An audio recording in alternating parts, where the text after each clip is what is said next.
Alright, बिस्मिल्लाहिर्रहमानिर्रहीम। अब हमारा 43rd लेक्चर है और हम नर्वस डिसऑर्डर्स की बात करने जा रहे हैं। And we are going to talk about the three important nervous disorders. The first one is the Parkinson यानी कि राशा, ठीक है, और दूसरी इज कॉल्ड एपिलेप्सी यानी कि मिर्गी, और third one is called as the Alzheimer. इस पहले बताना ऐसे ही है, अल्जाइमर्स डिजीज। सही है जी, इसको ऐसे राशा कहते हैं या आर अलिफ रे अलिफ वाला होता है। बाहर सुने दिस डिजीज इफ आई से कैरेक्टराइज, एक ऐसा नर्वस डिसऑर्डर है, ऐसा नर्वस डिसऑर्डर है जो कि हम कहेंगे it is caused by the characterised by, ये एक ऐसी बीमारी है ओल्ड एजेस की जिसके अंदर क्या क्या होता है। सबसे पहली बात, इसमें इनवॉलंटरी ट्रेमर्स होते हैं। बेटा एक चीज होती है कन्वल्जन, दौरा पड़ना, एक होती है ट्रेमर। ट्रेमर कहते हैं एक कंटिन्यूअस बॉडी जो है ना वो हिलती रहती है, झटका लगता है। सही है, बॉडी के कोई पार्ट, हाथ या सर या पूरी बॉडी इवन, वो जो है ना वो आहिस्ता आहिस्ता क्या होती रहती है, वो थोड़ी थोड़ी इस तरह उसको ट्रेमर्स होते रहते हैं, झटके लगते हैं। सही है, एक सीजर भी होता है पर वो उसकी तरतीब नहीं होती, वो एरिथमिक होता है। ट्रेमर्स थोड़े रिथमिक होते हैं, बड़ी तरतीब से होते हैं, ठीक है। तो इनवॉलंटरी ट्रेमर, बंदा नहीं चाहता कि वो कांपे पर वो कांप रहा होता है। सही है जी। तो सबसे पहले इसकी जो सबसे इंपॉर्टेंट साइन जो है जो नजर आता है दैट इज दिस। इसके अलावा बाकी सारी चीजें सिंपल हैं। That is diminished motor power, यानी कि जो बंदा है, मोटर पावर किसे कहते हैं बेटा, कि उसकी जो विल है कि मैं इस चीज को उठाना चाहता हूं तो वो मुश्किल से उठा पाता है। इसलिए नहीं कि उसके मसल कमजोर हो गए, because his nervous system is basically unable to do such, वो उतनी strong impulse muscles को पहुंचा नहीं पाता। and that there may be the rigidity as well। बेटा दरवाजा बंद कर दो, बंद करो। rigidity,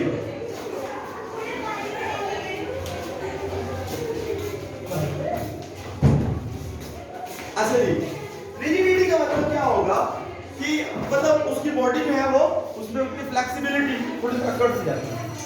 अब this problem is caused by what, देखें होता ही है। देखो बेटा, आपको मैंने कल एक बात बताई थी, न्यूरोट्रांसमीटर्स होते हैं और उनमें एक चीज होती है इनहिबिटरी न्यूरोट्रांसमीटर्स।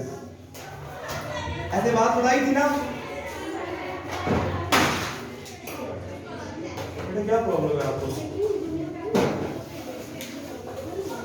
इनहिबिटरी न्यूरोट्रांसमीटर्स, ये वो न्यूरोट्रांसमीटर्स होते हैं जो साइनेप्स के ऊपर अननेसेसरी, यानी यहां पे अगर कोई इंपल्स आ गया है तो अननेसेसरी इंपल्स को अगले न्यूरॉन में मुंतकिल होने से रोकते हैं, ठीक है। इनहिबिट यानी they stop the transmission of impulse into the next, into the next neuron. सही है, लेकिन अगर ये न्यूरॉन, ये न्यूरोट्रांसमीटर इनइफेक्टिव हो जाए, काम करना बंद कर दे, तो फिर क्या होता है? जब ये इनइफेक्टिव हो जाते हैं और काम करना बंद कर देते हैं तो फिर ये होता है बेटा कि अगले न्यूरॉन में अननेसेसरी इंपल्सेस भी वो यहां से आगे आगे जाती रहती है और बॉडी के मसल्स को गैर जरूरी ऑर्डर्स मिलते रहते हैं और वो कुछ ना कुछ मूव करते रहते हैं। समझ गए बात को? This is what the main, यानी इट इज काज्ड बाय, ये कैरेक्टराइज्ड बाय, यानी इसके साइन ये आएंगे, and it is caused bye failure of dopamine. असल बात तो ये है, लेकिन अब किताब में लिखा है कि वो brain cell death in those areas of the brain which produce the dopamine. वही बात आ गई कि डोपामिन प्रोड्यूस नहीं हो रहा, या डोपामिन अगर प्रोड्यूस हो भी रहा है तो वो इनइफेक्टिव है, आगे हो सकता है उसके रिसेप्टर्स खराब है और भी 100 वजह हो सकती है। बहरहाल द मेन थीम बीमारी में ये बीमारी ओल्ड एज की डिजीज है, क्योंकि यार हमें एक बात का पता है कि बीमारी के हमारा जो नर्वस सिस्टम है, जो न्यूरॉन्स होते हैं ना बेटा, वो नहीं करते, उसे क्या कहते हैं, न्यूरॉन्स रीजनरेट नहीं करते। न्यूरॉन अगर खराब हो जाए तो रिपेयर थोड़ी बहुत हो सकती है, बस ज्यादा नहीं। तो ये इसलिए अगर उन एरियाज में सेल डेथ होती जाए और मजीद खराब होता जाए तो ये इसके बीमारी 40 से 50 साल की एज के लोगों की ये प्रॉब्लम है। समझ आ गई बेटा? यहाँ रिकॉर्डिंग हो रही है। समझ गए आप बात को? तो ये उन जो एजेस की डिजीज है। अच्छा, अब ये भी हमें समझ आ गया कि डोपामीन का इससे क्या, अब इसका मतलब है सर, अगर हम बंदे को ट्रीट कर दें डोपामीन, उसको एक्सोजिनस थेरेपी दे दे, लाइक एल-डोपा, किताब में इसी का नाम लिखा है, तो हम कहेंगे ये एक्सोजिनसली हम बंदे को बाहर से देते रहते हैं, तो वो काफी हद तक तो बेहतर रहता है। बाहर it can not be permanently cure. एक और चीज है कि एक चीज है GD एंड F, इसको कहते हैं glial cell line derived neurotrophic factor. Glial cell line basically कुछ ऐसे सिस्टम्स हैं जिसमें हम मुख्तलिफ चीजों, जैसे आपको पता ही है कि कुछ जो सेल्स हैं, जिस तरह हम बैक्टीरिया से इंसुलिन लेते हैं, ये वो बायोटेक्नोलॉजी कि कुछ ऐसी सेल लाइंस हैं जिनसे हम, यानी वो बेसिकली नर्वस ओरिजिन की है हमारी। आज अब ये है कि हमारी और एनिमल्स की और चिकन की और बॉडी के हर पार्ट के सेल्स को उन्होंने इकट्ठा किया है और उन सेल्स के अंदर ऐसी कैंसरस म्यूटेशन कर दी है खुद कि वो सेल्स अब डिवाइड होते रहते हैं। अगर हमने वायरस ग्रो कराने हो या कोई और काम करवाना हो तो हम उन सेल्स को इस्तेमाल कर सकते हैं। तो ये एक बायोटेक्नोलॉजी है, सही है? तो ग्लायल सेल लाइन डिराइव, उससे एक न्यूरोट्रॉपिक फैक्टर निकल, ये प्रोटीन होगी जिसको इस्तेमाल करके, यानी जो बेसिकली इफेक्टिव है उन एरियाज को रिपेयर करने में जो कि डैमेज हो चुके हैं। तो अगर वो हो जाए ठीक है, पर इसके भी ट्रायल्स ये कंप्लीट नहीं हुए। तो ये आपको लग गया पता कि what is Parkinson and alcohol epilepsy, मिर्गी। अब ये जो बीमारी है ना, इसमें आप कोई खास साइन नहीं देख सकते, लेकिन इसमें आप, अगर आपने किसी बंदे को मिर्गी पट्टी देखी हो तो आपको ये पता लग जाएगा कि वो दो तरह के काम जाए। मैं ऑलरेडी बहुत डिस्टर्ब हूं, 5 मिनट बाद है। तो मिर्गी किसी बंदे को आ जाए तो क्या होगा कि उसका सबसे पहले वो अचानक उस बंदे को एक दौरा सा पड़ेगा, हम कहेंगे कन्वर्जेंस, ठीक है, बस 10 मिनट, सीजर्स, ठीक है, यानी उस बंदे को झटके लगते हैं, अचानक कन्वर्जेंस आते हैं, सडन उसके दांत ऐसे बंद होना शुरू हो जाते हैं और उसकी आंखें भी मुड़ना, उसके हाथ पैर मुड़ना शुरू हो जाते हैं समटाइम, और फिर अचानक उसका दिमाग जो है वो बेहोश हो जाता है। यानी ये सारा कुछ कन्वर्जन, सीजर्स और साइकी, ऐसा लगता है ये तो पागल हो गया है, ठीक है? तो साइकिक नेचर के कुछ प्रॉब्लम आ जाते हैं। प्लस इन सब के बाद क्या होता है, अनकॉन्शियसनेस, यानी वो बंदा क्या हो जाता है, फेंट होके वो गिर जाता है, यानी कि वो हो गया जी बेहोश। बात क्या है, सही है? तो वो अनकॉन्शियसनेस उसको हो जाता है, बेहोश हो जाता है, ठीक है? अब क्या होता है कि जब अनकॉन्शियसनेस थोड़ी देर के बाद, अगर आप गौर करें तो क्या होता है, जब आपके घर के सिस्टम के अंदर कहीं स्पार्क हो जाए तो क्या होता है, अचानक बल्ब है और बेहोश, यानी बिजली बंद। ये बेसिकली हम कहेंगे सडन काज क्या है, सडन एब्रप्ट इलेक्ट्रिक या स्लैश, क्योंकि आपको पता है ये नर्व इंपल्स में करंट होता है, no impulsive discharge in the grey matter.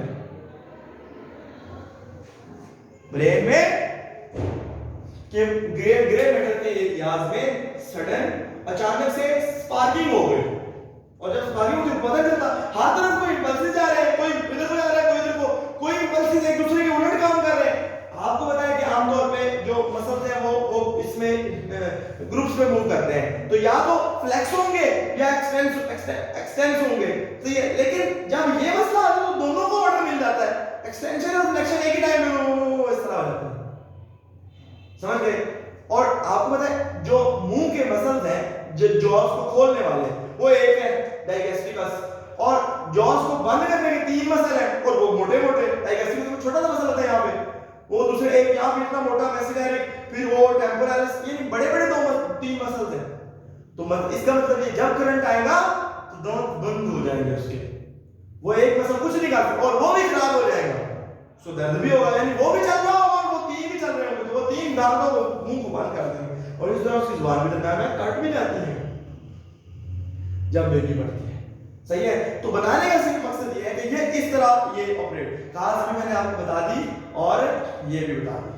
अब इसके लिए जो एक टेस्ट किताब में लिखा है कि इसको जब वो होता है EEG, इस तरह ECG होता है ना, इलेक्ट्रोकार्डियोग्राफी, यानी बंदे के दिल का उसका, इस तरह EEG होती है, इलेक्ट्रोएन्सेफेलोग्राफी, दिमाग के सारी सूरत, ये इसको क्या कोई एरियाज में कोई मसला, कोई स्पार्किंग हो, क्या सूरत हाल है, करंट को बंद काटते नहीं, कोई ज्यादा तो नहीं प्रॉब्लम आ रही, सही है ना।